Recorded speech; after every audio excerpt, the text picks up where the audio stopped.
Good morning from Panhandle Outdoors with Winston Chester. Panhandle Outdoors, your source for fishing, hunting, and information for folks who enjoy the great outdoors. Now sit back, relax. It's Panhandle Outdoors.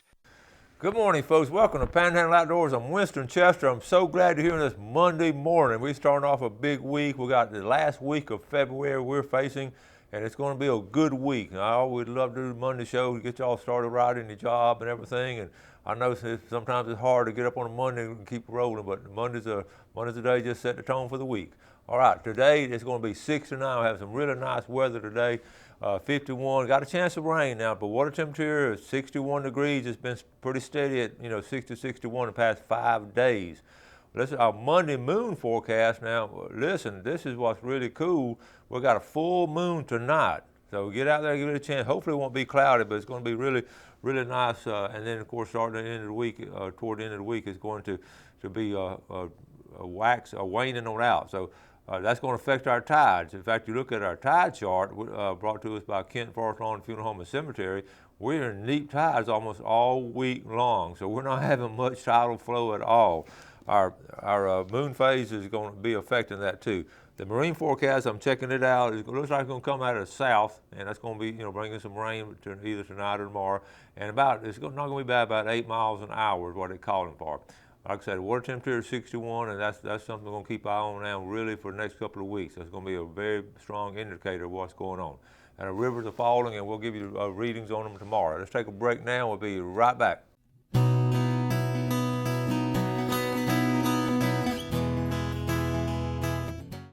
All right, welcome back. Glad you're with us this Monday morning. Let's look at it. I got a couple of pictures. I don't have a bunch of them, but I have more tomorrow. But let's start off with this one right here. It's going to bring you back to, if you're my generation, bring back some childhood memories, and we need more children doing this. You had a good childhood if you grew up looking under stuff in the yard for fishing bait. And we've all been through that. Sometimes it wouldn't be fishing bait there. Sometimes it'd be a little snake or two, but they just give us a big thrill and run tell Mama what we just saw. So, I think a lot of y'all got idea to that. Now, next picture I want to show you. This is a cool idea. We're talking about surf fishing a lot, and you have a little drink holder. Now, I noticed that's a beer bottle, but and I don't care anything about that. I'll be frank with you on alcohol. If you got to put alcohol to mix it with your outdoor activities, and you've got the wrong idea of what's enjoyment. So, but anyway, it's a good. You can put your water in there, or I drink a lot of water when I'm outdoors, but being that a drink holder like that is a good idea. Just make a little PVC like that. So surf fishing, and you always looking. And I thought about it last night when we were doing it, make a little platform to put your bait on while you're changing the bait. That has a lot of possibilities there. So anyway, I just want to pass that on to you. My next picture, here's one of my students. Now this young man, he's in the ROTC program at Mosley. He's a senior, Jose Garza. Loved, just a great outgoing young man. He's headed to Paris Island just as soon as he graduates, and he's going to be one of those gung-ho Marine guys. And he was at the jetties the other day, and he don't know a lot about fishing. I was telling him just put some shrimp on there and throw it out. He did that, and folks, he caught this big old black drum.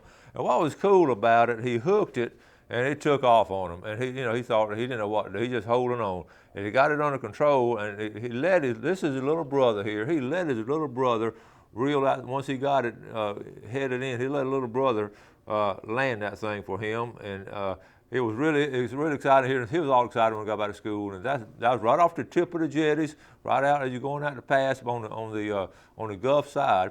And he was so excited about it. But now, that's a big drum. Now we know this as fishermen, but he did not know this. If he took it home and started cleaning it, and when he filleted it out and opened it up, guess what? It's full of worms. We talked about those big old fish, those big old drums are bad about having worms. He had to throw it away. I told him, I said, next time, let something like that, just let it go. Take a picture of it like you did, just let it go, because they're not edible. And so he said he promised he wouldn't, every time he catches another big one like that, he's going to let it go, because he was just sick because he thought his mom was going to fry him up some fish. But anyway, let's move on to some more pictures. Check out this big old wild boar hog. This is coming up here out of Calhoun County. I was up there the other afternoon, and look at here. I even posed with a hog. I didn't shoot the hog, but Ray Howell trapped this hog, and this is a 200-something pound hog, and a boar hog had been neutered, and that's going to be some really good sausage right there. And I tried to get Ray Howell in the picture, and I was going to take a picture of he and the hog. He didn't want to be in the picture. He was camera shy, so I said, I could easily take a picture. But here's the tusk on that hog. This is one of these river swamp hogs, and there are a bunch of them out there.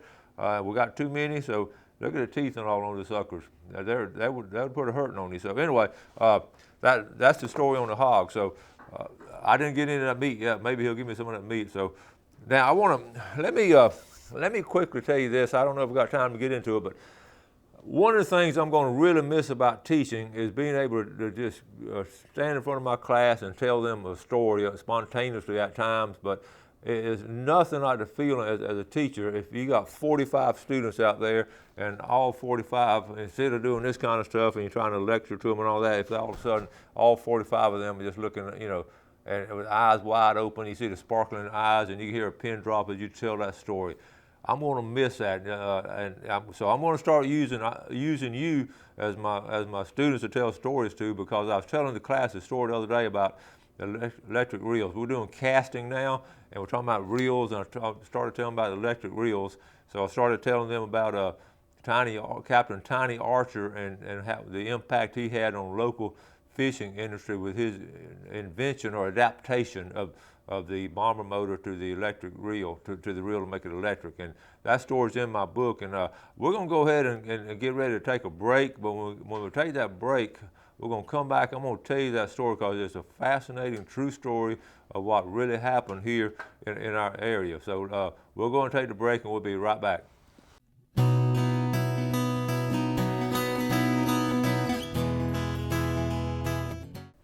Now, I know welcome back. I know some of your old timers will know this story, but a lot of folks out there don't know this story. It's really important that we understand what happened in the early years of our fishing industry, because it has a direct influence on what's going on now as far as limits and all. When the electric reel came about, it didn't just happen.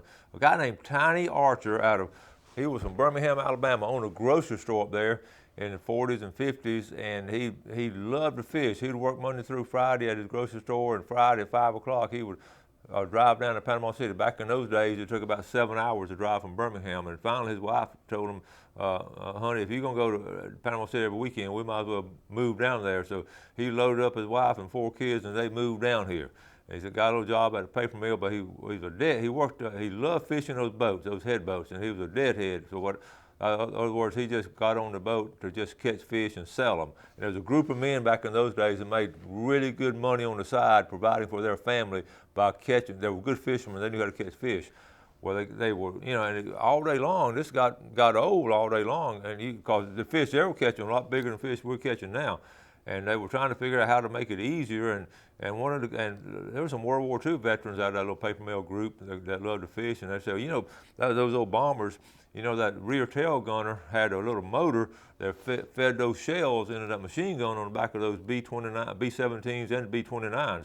And they started talking about it, and they were able to find those electric motors that were mothballed up there. I think the B-29s were in Memphis, Tennessee. And they went up there and got some and brought them back down here. And that motor, little electric motor, is about that size, and they hooked it on the edge, on the side of the big old reels, and then hooked it to a battery. And it would turn. And so they started experimenting with it, to go fishing with it. But what was going on, after it worked good to start with, then that water in those boats those days, that water would get in the boat, and they started getting shocked. They just turned it on and get shocked. And so they were real reluctant to use them. And Tiny Archer, what he did, he took that reel, took it home, took it apart, and kept fiddling with it. And the story goes, and I've heard this from several different sources of men that knew him, he was able to take some of those wires, rewire it, and got a better ground on it, and then hook it back up, put epoxy on it to waterproof it, and all of a sudden his is working. Those other guys, those guys said, "What have you're not getting shocked, what did you do?" He said, "I ain't telling you." And he didn't tell them. So he really cornered the market locally so he got their electric reels. Well, in 1965, he and his son drove up to Washington, D.C. in a U-Haul truck and got all of the B-29 motors. A guy had already bought all of them because he tried it, and other people tried it, they couldn't do it. Tiny Archer could. Here's a picture of Tiny right here, okay? This is an early picture of Tiny. Look at the bottom of the picture. See that big old battery? That's like a big old 12 cell. That was full of lead. they said toting that thing on board. Now the reason they called him Tiny, he was 6'4", and you can see where he got that nickname, Tiny Archer. But anyway, so everything's set up as a heavy battery. So he goes up there. It's a U-Haul truck loaded with those motors. Brings them back down here, start putting them together, and takes them out to Captain. Well, I won't call out names, but the two main fishing fleets, Andersons and Davises. Neither one of those families were interested in getting those electric reels. Now, what happened? Those electric reels, when they first started taking them on board, when Tiny Archer and those guys, they were catching 3 times. They were reeling 3 fish by the time one person cranked in 1, and so it was a no-brainer pretty soon. So Tiny couldn't sell the reels, so he said, "Well, I'll rent them." He started renting for 50 cents a piece, and some of those guys, everybody come down from Birmingham and Atlanta and Montgomery and all, and at first just a few of the guys rented them. But right away, where the guy on the left had an electric motor and you were cranking it up, all of a sudden you're looking over there, he's taking home a box full of fish like this, and you take home a box like this. It didn't take long for him to figure it out. So all of a sudden, he started renting, went up all the way to $3 a reel, renting them out. That was during the 50s and 60s and early 70s. And what had happened, the fascinating thing about it, what had happened, everybody, and the captains tried to buy them. He wanted to sell them to them then. He had cornered the market on those electric reels. Brilliant business mind. So what people started doing, they were trying to make them, and they couldn't do it. So they were just, well, I just rent it. So they rented them, took them on board, and they were catching a lot of fish. And remember, back in those days, they didn't have a limit on how many fish, or really there wasn't any limit at all. So they would get on a hole, and they would just, catch a lot of fish off of it. And you can see those old pictures we have with the fish all the way around the side. You can see what was going on easily by that. But as we look back, as they reflected back on the as I interviewed the captains on the book, they all said unanimously, most of them have passed away now, they all said that they really wished they hadn't taken those electric reels on board. Because what happened, they really just about wiped out a lot of holes.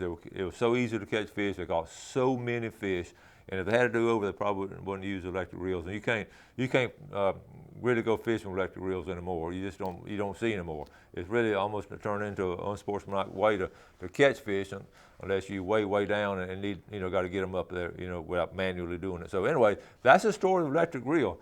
And to figure that out, what was fascinating, for your World War II guys that really like history and all, and I love the World War II history. I think I grew up around it. All the men in what I grew up in my community, they were all World War II veterans, including my dad and my father-in-law and all those guys. So they had, I grew up admiring those men, and so I became a student of World War II history. So on the bombers, you had the B-17 bomber, which really flew over Germany. Then you had the B-25, which is a medium-range bomber. Then you had that B-29, and that's the one that worked the Pacific campaign, the one that bombed Japan. But the B-17, I want to show you this book right here. I'm just going to hold it up right here. I've had this book on before. This book is Last Roll Call, and Lieutenant Colonel Kenneth Tucker. Mr. Tucker, folks, is still living. He wrote this book here. He autographed this book to me. Grew up in Apalachicola, but he was a tail gunner on the B-17, and that had the highest mortality rate. That's where that little motor was, so he knew all about the motor. But that position had the highest mortality rate of anybody in World War II flying a plane, was that tail gunner, because the Germans knew they had to come in from behind to take the big planes down, and they knew the first thing they had to do was take out that tail gunner. Wonderful book. It's called Last Roll Call, and the Adventures of a B-17 Tail Gunner. And Mr. Tucker, a wonderful man. The other book written by a local guy here, the Davis family, this is called Florida Roots and Navy Wings. I've showed this before, and that's a big old, I got this picture right here in the book right here, right there. And he flew for the Navy, Sam Davis, and he autographed this book. He's passed away now, but 2 great historical books of local guys flying in World War II. So anyway, so you see the connection of still the things that we did back then are still connected today. Let's go ahead. Let's go and show this video. We've talked enough now. I want to show a little video. Got fronts coming through all the time in the springtime, and this is what you can do before the front comes in. A little 3-minute video. We'll watch this video, and then we'll come back and wrap it up.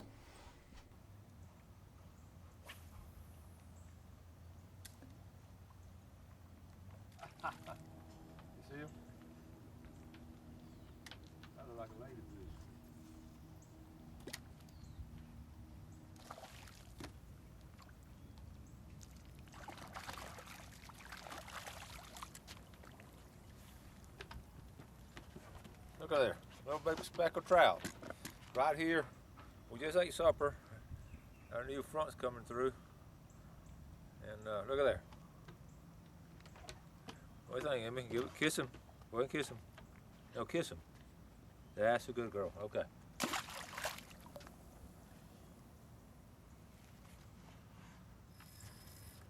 Got another one. This is bigger. Look at there.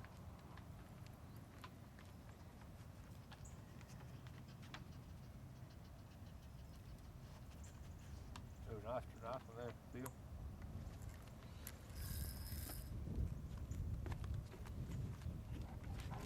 Mosquito walk.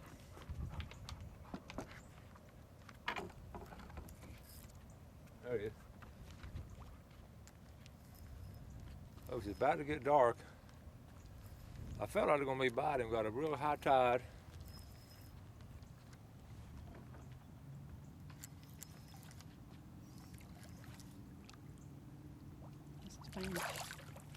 Okay,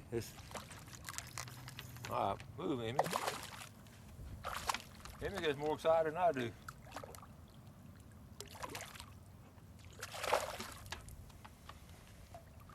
A little Spanish mackerel. Look at here. A little Spanish. You can tell he swiped. Move, Emmy. You can tell he swiped at it. Look at there. I was in a hurry to get out here. I didn't bring a rag or anything. Watch out. Move, girl. Move. Move. All right. They got sharp teeth. All right. I can see the black fin up there. You might not can see it right here. All right, Amy. Kiss it. Ow. Okay. See the black fin. Right there. Pretty Spanish in North Bay, off my dock. Kiss him, Emmy. Kiss him. That's a good girl. All right, let's go. All right. There he goes. He'll straighten up. He'll straighten on up. There he goes. All right, folks. It's about to get dark, so I'm gonna wrap it up. I've been out here about 15 minutes now. I've caught a ladyfish, a nice speckled trout, and a nice Spanish in a short period of time. And my tip of the day, if I was gonna give you a tip, I knew this front is coming through. You check the sky, and you can see about what's happening. Now we're gonna drop about 15 degrees. We're right ahead of the front coming through, and this is one of the best times to fish. Now, if I wait till tomorrow, now it's gonna be cold and windy. It's not gonna be good. But if you can do something right before a front comes through, you just got to drop. In fact, I ate my supper. I just swallowed it real fast and got on that here before dark. So, but in about 15 minutes, I caught 3 nice fish.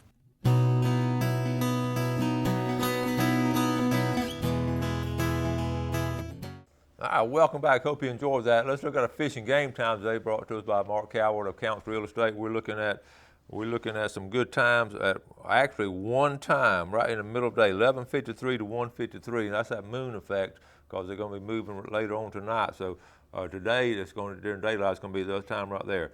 We'll talk about food plots and all, and I know it's the end of the hunting season and everything, but it's not too early to go and start thinking about next year and get your overall plan. I'm telling you this because I'm doing this myself. I'm trying to think about next year, exactly where I want to plant and what I want to plant, and I've just got a series of pictures here to show you. We all know the importance of having food on your land now, and it's extremely important that you have got it well balanced and all. I'm just going to go through some pictures. You got to have some green stuff in here, and also the biologists and all will tell you these, and the game guys will tell you these long strips, having a long strip like this instead of a big wide field, they feel, the big bucks especially feel a little bit safer in an area like this.